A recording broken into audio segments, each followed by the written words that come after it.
Welcome to Book Talk. I'm Winston. I like to read good books, and you should too. Today we are talking about The Red Door by Rachel Lulich.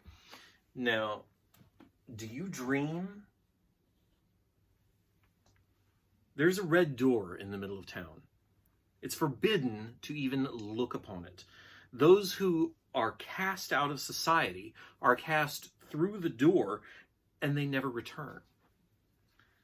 Aster has been dreaming about the red door, which is another problem because in this community, nobody dreams. Dreams are forbidden.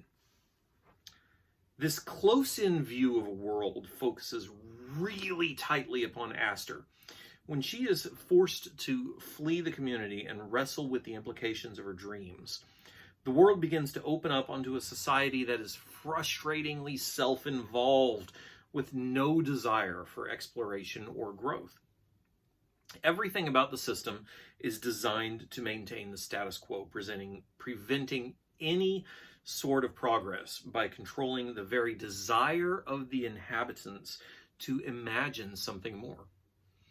Those in power will remain in power, and they will twist the truth however they need to in order to stay there. When change finally does come to the community of Hargrove, it comes riding a wave of destruction. This story is myopically insular. Everything is so tightly focused on this single community that even the reading experience has an air of oppressive claustrophobia. The more that Aster sees and experiences, the more things begin to open up, and the deeper the mystery becomes. We are left with a great many questions about the world and the truth about how the world works. The most important questions, though, is that of Aster's responsibility to a community that shut her away, cast her out, and sought to destroy her. It's a significant question, as Aster alone has the ability to stave off the destruction of the community of Hargrove that, frankly, it's got coming to it. But why should she? Shouldn't Aster be content with rescuing her friends and family? There are a few people to whom she owes a debt for their acts of compassion or for her own previous hardness of heart. But there are many more in the community who have sought her harm, whose determination to suppress the truth and eliminate dissension is leading directly to their own destruction, and who significantly cast her mother through the red door in the process, banishing her to who knows where. Frankly, these people have it coming. All Aster has to do to see justice done is nothing. And nothing is so very easy to do. The thing about pain is that you can't remove it from yourself. Revenge feeds it and multiplies it in new hosts. Ignoring it causes it to fester and breed uncontrollably, until it consumes everything else. Pain must be taken away by someone else, by a friend, by a parent, or by a complete stranger who has been mistrusted and shunned because Aster simply cannot see past her own suffering.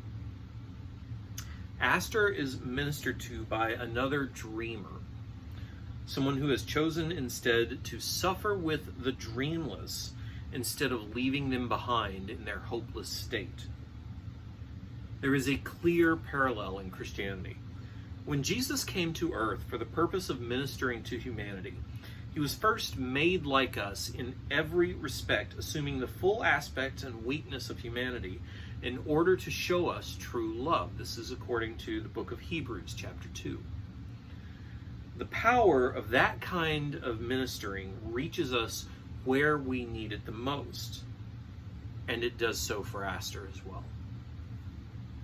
This story is intensely personal to Aster. She must learn about herself. She must learn about her own pain. She must learn that she is not defined by that pain. Only then will she be able to reach past herself, past the close restrictions of her world, and into the world beyond. The Red Door is very much a coming-of-age story for young women, with some very personal and necessary things to say. It was a fascinating book. I found a lot in there to like, and I think there's a lot to talk about. Which means you know what your assignment is. Find a good book. There's a good book. Read it. Head over to starmansaga.com for some 60s inspired science fiction, or to dianedetzer.com to read some sci-fi that was actually written in the 60s. And of course, you can check out my other books and everything else at readwriterelease.com. When you've done all of that, come on back here, because there's more book talk yet to come.